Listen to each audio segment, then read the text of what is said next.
찬송가 160장 찬송하시겠습니다.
기도하겠습니다. 오늘도 살아계셔서 우리와 함께 하시고 도우시는 거룩하신 아버지 하나님, 우리가 3일 예배로 하나님의 성호를 찬양하며 말씀을 강론하게 하시니 감사를 드립니다. 성령께서 운행하사 원근각저시 예배하는 초수마다 임재하시고 말씀 위에 깨달음을 주셔서 순종할 수 있는 은혜로 축복해 주시옵소서. 말세를 살아가는 우리가 요한계시록에 말씀하시는 귀한 말씀을 알고 깨달아 늘 순종하고 준비할 수 있는 아름다운 삶이 될 수 있도록 은혜 베풀어 주시옵소서. 사랑하는 반석교회가 평안하여 든든히 서가게 하시고 말세를 준비할 수 있는 믿음의 교회, 믿음의 성도들이 되도록 은혜 베풀어 주시옵소서. 오늘도 종을 붙들어 사용하여 주셔 하나님의 깊은 말씀을 전하는 게 부족함이 없도록 은혜 베풀어 주시옵소서. 전폭적으로 주님을 의지하며 예수님의 이름으로 기도합나이다. 아멘. 하나님 말씀 봉독합니다. 요한계시록 11장 7절로 12절 제가 봉독해 드리겠습니다. 그들이 그 증언을 마칠 때에 무적행으로부터 올라오는 짐승이 그들과 더불어 전쟁을 일으켜 그들을 이기고 그들을 죽일 터인즉 그들의 시체가 큰 성 길에 있으리니 그 성은 영적으로 하면 소돔이라고도 하고 애굽이라고도 하니 곧 그들이 주께 해서 십자가에 못 박히신 곳이라. 백성들과 족속과 방언과 나라 중에서 사람들이 그 시체를 사흘 반 동안을 보며 무덤에 장사하지 못하게 하리로다. 이 두 선지자가 땅에 사는 자들을 기롭게 한 고로 땅에 사는 자들이 그들의 죽음을 즐거워하고 기뻐하며 서로 예물을 보내리라 하더라. 3일 반 후에 하나님께로부터 생기가 그들 속에 들어가며 그들이 발로 일어서니 구경하는 자들이 크게 두려워하더라. 하늘로부터 큰 음성이 있어 이르러 올라오라 함을 그들이 듣고 구름을 타고 하늘로 올라가니 그들의 원수들도 구경하더라. 아멘.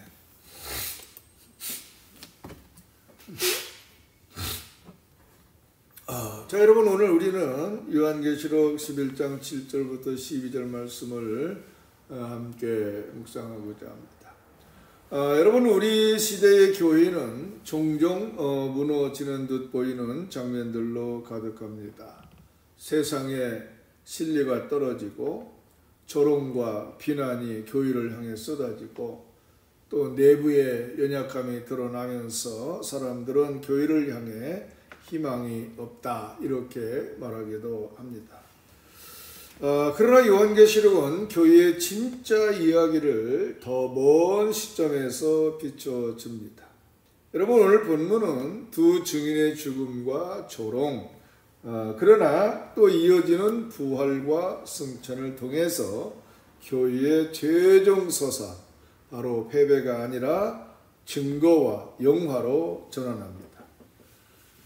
그런데 여러분, 여기에는 세 가지 큰 진실이 담겨 있습니다. 첫째로 교회의 사명은 하나님의 때에 완성된다고 하는 것과, 두 번째로는 하나님의 침묵은 부재가 아니라 준비하시는 시간입니다.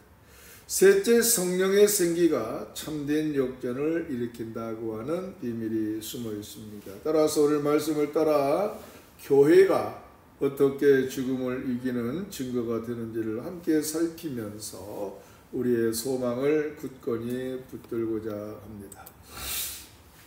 여러분, 말씀은 이렇게 선언합니다. 7절에 그들이 그 증언을 마칠 때에 무적행으로부터 올라오는 짐승이 그들과 더불어 전쟁을 일으켜 그들을 이기고 그들을 죽일 터인즉. 자, 여러분, 여기서 성경은 교회의 증언과 순교를 새로운 눈으로 보게 합니다. 먼저 그 증언을 마칠 때라는 표현을 주목해야 됩니다. 헬라어 원어로 텔레소신이라고 했는데 이 말의 의미는 일을 끝냄 또는 완성 또는 성취라고 하는 뜻입니다. 즉, 두 증인의 죽음은 사명 이전의 좌절이 아니라 사명 이후의 허용인 것입니다. 여러분, 이것이 교회가 가진 담대한 위로입니다. 즉 하나님이 정하신 때가 오기 전까지는 누구도 교회를 꺾을 수 없습니다. 즉 우리의 사명이 다하기 전에는 그 어떠한 세상 권세도 우리를 넘어뜨리지 못합니다. 또한 짐승의 출처가 무족행이라 기록된 것도 중요합니다. 원어로는 아비소스라 이렇게 말했는데 곧 끝을 가늠할 수 없는 시면, 사탄과 악의 근원의 뜻을 갖고 있습니다. 여러분, 이 말씀은 교회가 직면하는 어려움이 단순히 교회 정책의 불이익이나 여론의 풍향이 아니라고 하는 것을 드러내고 있습니다. 즉 우리의 싸움은 혈과 육에 대한 것이 아니요 정사와 권세와 이 어둠의 세상 주관자들과 하늘에 있는 악한 영들에 대한 것입니다. 따라서 교회의 문제는 세속적 처방만으로 해결되지 않습니다. 즉 전략과 기술이 도움이 되기는 하겠지만 교회의 근본적 승리는 영적 영역에서 결정됩니다. 그러므로 우리의 첫 반응은 계산이 아니라 기도해야 하는 것이고 대책 회의가 아니라 말씀 앞에 순복이어야 되는 것입니다. 그리고 짐승이 이긴다고 하는 선언이 우리에게 낯설게 다가옵니다. 그러나 여기에 사용된 단어는 니케세이라고 하는 단어인데 이 단어는 요한계시록 전체의 문맥 속에서 언제나 잠시 허용된 승리를 의미합니다. 즉 하나님이 선을 위하여 잠시 사용하시는 승리, 반전을 준비하는 무대의 전환일 뿐인 것입니다. 그러나 반대로 어린 양은 아르니온의 승리는 궁극적이며 최종적이고 취소되지 않습니다. 그러므로 오늘 우리가 흘리는 눈물과 겪는 패배 같은 순간들은 결코 끝이 아니라고 하는 것을 우리가 깨달아야 됩니다. 바로 하나님이 역사의 장막 뒤에서 다음 장을 준비하고 계시다고 하는 거 믿으시기를 바랍니다. 그리고 마지막으로 성경은 교회의 죽음을 순교로 해석합니다. 여러분, 증언하다라고 하는 말, 마르티레오에서 나온 말인데 바로 이 마르티르라고 하는 말, 순교자라고 하는 말입니다. 즉 순교란 교회의 최후적이고 최고의 증언입니다. 즉 말로만이 아니라 생애 전체로 심지어 피와 죽음을 통해 복음의 진실을 역사 속에 새겨넣는 증거인 것입니다. 여러분, 초대교인 터툴리아는 이렇게 고백했습니다. 순교자의 피는 교회의 씨앗이다. 로마 원형 경기장에서 수많은 성도가 조롱거리처럼 죽어갔지만 바로 그 피가 제국을 무릎 꿇게 했습니다.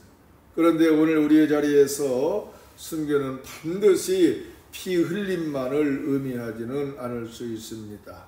즉 작은 순교, 즉 이 세상 가치와 타협하지 않고 손해를 감수하며 진리를 붙드는 삶, 불의 앞에서 침묵하지 않는 작은 용기, 그것이 곧 교회의 씨앗인 것입니다. 뿐만 아니라 가정에서의 작은 양보, 또 일터에서의 정직, 관계 속에서의 용서, 이 작은 순교들이 모여서 하나님의 큰 증거가 되는 것입니다. 따라서 여러분 요약하면 이렇습니다. 짐승이 이기는 것처럼 보이는 순간은 하나님의 시간표에서는 이미 증언이 완료된지라고 하는 말씀입니다. 그리고 그 잠시의 승리는 교회의 부활과 승천이라는 반전을 위한 무대 전환일 뿐이다. 그러므로 여러분, 우리는 낙심할 것 없습니다. 주권의 시계를 바라보시기 바랍니다. 침묵 속에서 일하시는 하나님을 신뢰해야 되는 것입니다. 오늘 또 작은 순교의 길을 걸어가면서 교회의 증거가 되시기를 주님의 이름으로 부탁을 드립니다. 주님은 반드시 증언을 마친 교회를 들어서 영광의 창으로 이끄실 것입니다. 여러분, 본문은 이렇게 증언합니다. 계시록 11장 8절로 10절 말씀 함께 보겠습니다. 그들의 시체가 큰 성길에 있으리니 그 성은 영적으로 하면 소돔이라고도 하고 애굽이라고도 하니 곧 그들이 주께서 십자가에 못 박히신 곳이라. 백성들과 족속과 방언과 나라 중에서 사람들이 그 시체를 사흘 반 동안을 보며 무덤에 장사하지 못하게 하리로다. 이 두 선지자가 땅에 사는 자들을 괴롭게 한 고로 땅에 사는 자들이 그들의 죽음을 즐거워하고 기뻐하며 서로 예물을 보내리라 하더라. 여러분 여기에서 큰 성이라 이렇게 말했습니다. 큰 성 길에 있으리니 그랬는데 이 큰 성이라는 말은 폴리스 메갈레라고 하는 단어인데 단순히 예루살렘을 뜻하지 않습니다. 즉 요한계시록 전체에서 이 폴리스 메갈레라고 하는 말은 하나님을 대적하는 바벨론적 문명을 가리키고 있습니다. 즉 정치, 경제 또는 종교, 문화가 결탁해서 세속 질서를 구축하는 거대한 체제, 겉으로는 신성한 전통을 보존하는 것처럼 보이지만 실제로는 주님을 십자가에 못 박는 도시, 그것이 바로 큰 성의 정체인 것입니다. 그런데 오늘날도 마찬가지입니다. 바로 하나님을 입에 올리면서도 욕망을 섬기는 문화, 종교적 언어로 포장된 세속 질서, 그것이 현대의 큰 성인 것입니다. 따라서 여러분, 본문은 이 도시를 소돔과 애굽으로 비유하고 있습니다. 소돔은 도덕적 방탕과 타락의 상징이고 애굽은 하나님의 백성을 압제하던 제국 권세의 상징입니다. 결국 세상은 방탕과 억압이라는 두 축으로 교회의 증언을 막아서고 있는 것입니다. 두 증인이 바로 그 한 복판에서 정의와 은혜를 증언했기에 세상은 그들을 조롱하고 죽였습니다. 오늘 교회 역시 부패를 꾸짖고 또 억눌린 자들을 해방하는 이 복음을 선포할 때 세상은 반드시 불편해하고 또 때로는 박해로 응답을 하는 것입니다. 또한 본문은 두 증인의 시신이 사흘 반 동안 장사되지 못하고 공개적으로 조롱당했다, 이렇게 기록하고 있습니다. 여러분, 고대 사회에서 장래 없는 시신은 존엄을 박탈당한 최고의 모욕이었습니다. 그러나 여기 사흘 반은 상징적 시간으로 7의 절반입니다. 곧 불완전과 일시성을 뜻합니다.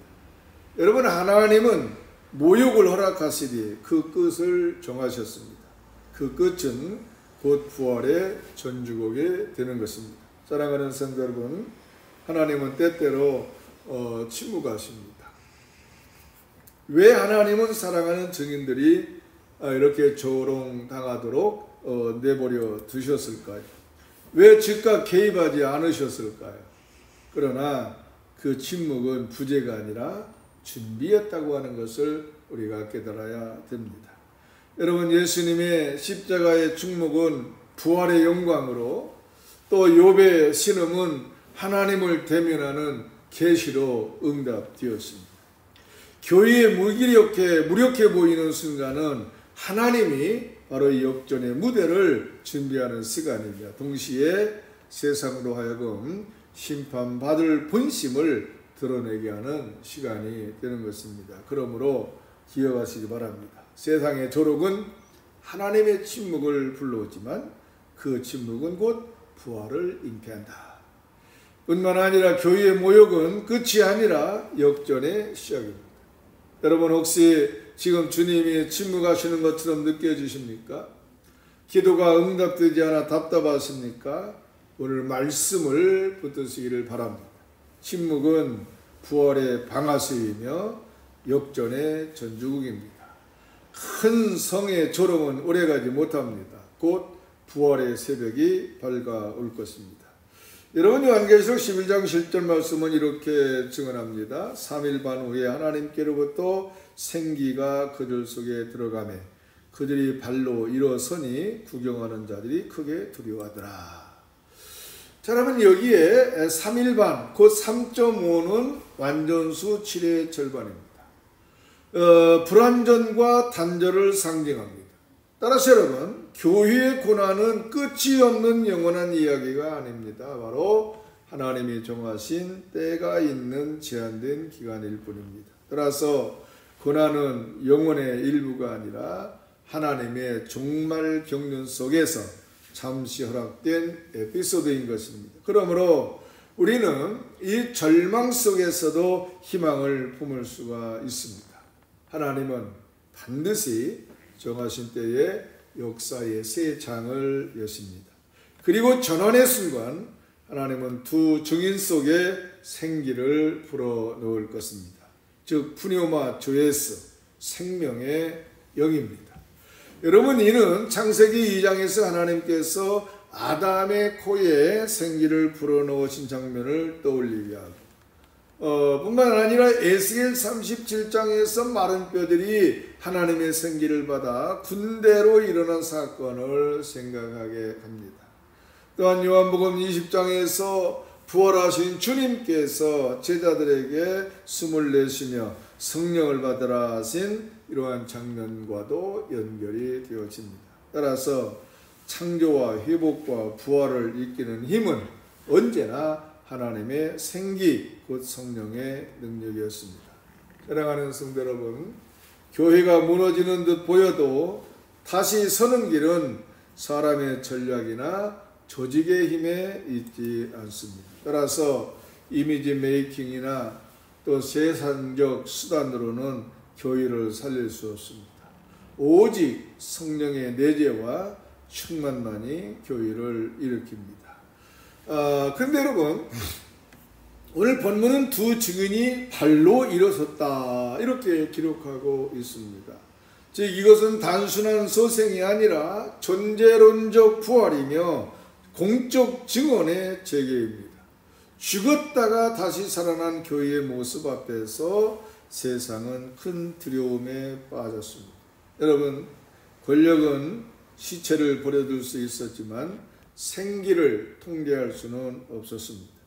성령이 임하면 죽음은 생명으로 바뀌고 무너진 교회는 다시 일어서게 되는 것입니다. 그러므로 여러분, 부활은 단순한 교리가 아니라 하나님의 창조적 호흡이 다시 교회를 움직이게 하는 재창조 사건입니다. 뿐만 아니라 오늘도 성령은 우리 안에 생기를 불어넣으시고 넘어져 있는 우리를 발로 일으키시는 것입니다. 여러분, 교회의 진정한 정체성이 바로 여기에 있습니다. 성령의 생기 안에서 우리는 다시 일어서고 다시 증언하며 다시 영광을 향해 나아가게 되어지는 것입니다. 여러분, 이제 12절 말씀 이렇게 말씀하고 있습니다. 하늘로부터 큰 음성이 있어 이리로 올라오라 함을 그들이 듣고 구름을 타고 하늘로 올라가니 그들의 원수들도 구경하더라. 여러분, 먼저 들려온 큰 음성, 폰의 메갈레입니다. 이것은 하늘의 주권적 부르심입니다. 즉 부활이 생명의 회복이라면 승천은 영광의 참여입니다. 여러분, 사도 바울은 빌립보서 3장 21절에서 우리의 낮은 몸을 그의 영광의 몸의 형체와 같이 변하게 하시리라 이렇게 선포했습니다. 따라서 교회는 고난의 질서에서 영광의 질서로 옮겨갑니다. 또한 증인들이 타고 올라갈 구름, 네펠레라는 말인데 이 구름은 바로 하나님의 임재를 상징합니다. 출애굽기 40장에 보면 성막을 덮었던 구름, 또 다니엘서 7장에서 인자가 구름을 타고 오신 장면, 또 사도행전 1장에서 주님이 승천하실 때 가리웠던 그림, 바로 모두가 하나님의 임재의 징표였습니다. 그리고 두 증인의 승천은 단순한 상승이 아니라 하나님의 임재권 안으로 들어가는 사건인 것입니다. 바로 교회의 존재론적 귀환이었습니다. 그리고 본문은 마지막으로 이렇게 덧붙입니다. 그들의 원수들도 구경하더라. 여러분, 얼마나 놀라운 반전입니까? 세상은 증인의 죽음을 조롱거리로 삼았지만 이제는 그들의 영광을 목격합니다. 즉 조롱의 눈이 영광의 등극을 보는 것입니다. 이것은 바로 하나님의 공개 재판인 것입니다. 그리고 이것은 바로 고린도전서 15장에서 사도 바울이 선언한 대로 사망아 내가 쏘는 것이 어디 있느냐라고 하는 하나님의 선포가 역사 속에서 시연되는 장면인 것입니다. 사랑하는 성도 여러분, 교회의 승리는 은밀한 위로로 끝나지 않고 공개된 판결로 완결됩니다. 하나님의 진이 선포하십니다. 이 증거는 내 것이다. 사랑하는 성도 여러분, 요한계시록 11장 7절부터 12절까지의 말씀은 교회의 역사를 세 단어로 요약하고 있습니다. 바로 증언과 침묵과 생기입니다. 증언은 침묵 앞에서 꺾이는 듯 보이지만 하나님의 생기가 그 침묵을 찢고 들어와 부활과 승천으로 이끕니다. 그러므로 교회는 패배의 서사 속에서 승리의 결말을 살아내는 존재입니다. 이것이 바로 죽음을 이기는 하나님의 증거입니다. 여러분, 교회는 사라지지 않습니다. 성도의 눈물은 절대 버려지지 않습니다. 하나님은 침묵 속에서 준비하시고 정한 때에 생기로 일으키시며 마침내 영광의 구름으로 부르시는 것입니다. 결국 교회의 이야기는 언제나 어린 양의 이야기로 귀결됩니다. 여러분, 이제 말씀을 정리하고 마치도록 하겠습니다. 첫째로 시간을 하나님께 돌려드리시기를 바랍니다. 사명을 다하기 전에는 교회가 꺾이지 않습니다. 곧 그들이 그 증언을 마칠 때에 우리의 생명은 하나님의 시계 안에 있습니다. 두 번째로 침묵을 두려워하지 마시기를 바랍니다. 하나님은 조용히 그러나 분명하게 일하십니다. 십자가 아래에서 사흘 반 동안 우리의 기도 사이사이에서 침묵은 버림이 아니라 준비인 것입니다. 세 번째로 성령의 생기를 사모하시기를 바랍니다. 교회의 회복은 사람의 전략이 아니라 하나님의 영으로만 가능합니다. 푸뉴마 조에스, 그 생명의 영이 교회를 다시 발로 세우십니다. 마지막으로 네 번째, 영광의 질서를 오늘 사시기를 바랍니다. 바로 부활과 승천은 미래의 사건이지만 오늘의 삶을 지배하는 현재의 소망인 것입니다. 그러므로 돈과 권력의 질서가 아니라 영광의 질서를 따르시기를 바랍니다. 작은 손해를 감수하더라도 어린 양의 길을 따르시기를 바랍니다. 바로 그 길이 그 승천의 길이라고 하는 것, 오늘 기억하시기를 주님의 이름으로 축원합니다. 기도하겠습니다.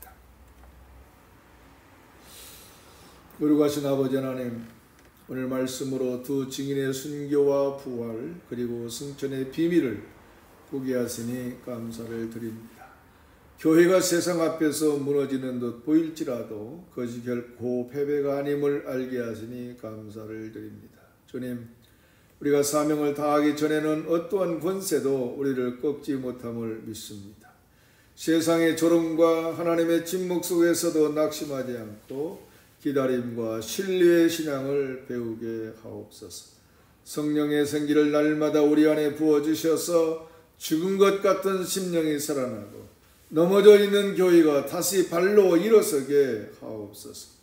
우리의 부활 소망을 굳게 붙들게 하시고 마지막 날 이리로 올라오라 하시는 주님의 음성에 담대히 응답하는 교회가 되게 하여 주시옵소서. 지금의 눈물과 고난이 끝이 아니라 주님과 함께하는 승천의 영광으로 이어질 것을 확신하며 살게 하시고 영광의 질서를 오늘 우리의 삶 속에서 미리 살아내는 믿음을 허락해 주시옵소서. 감사드리며 예수 그리스도 이름으로 기도합나이다. 아멘. 찬송가 161장 찬송하겠습니다.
아멘. 주기도문으로 수요예배를 마칩니다. 하늘에 계신 우리 아버지여, 이름이 거룩히 여김을 받으시오며 나라가 임하시오며 뜻이 하늘에서 이루어진 것 같이 땅에서도 이루어지이다. 오늘 우리에게 일용할 양식을 주시옵고 우리가 우리에게 죄진 자를 사하여 준 것 같이 우리 죄를 사하여 주시옵고 우리를 시험에 들게 하지 마시옵고 다만 악에서 구하시옵소서.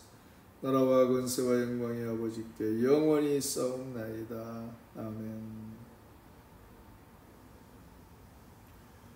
수요예배를 모두 마칩니다.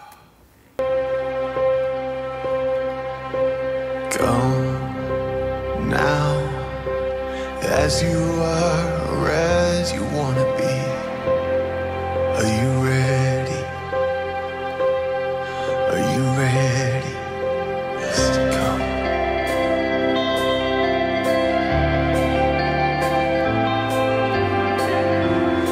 Are you ready? Are you ready? Come now. Bring your hopes, your dreams, your doubts, your scars. Are you ready? Are you ready? Come now. Bring your hurts, your fears, your faith, your heart. Are you ready? Are you ready or not? 'Cause he welcomes the broken. He's alright with your past. He's not mad at any one of us, but he waits with open arms, says come.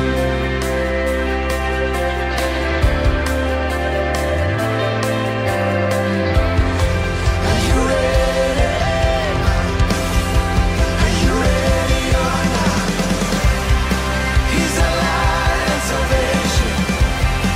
He's a rock solid hope. He's already done enough for us. He's already doing more. He's already won our battles. He's already paved the way. He's already gone ahead of us. And he is ready when we are. Come now. For all we've seen, we ain't seen nothing yet. Are you ready? Are you ready?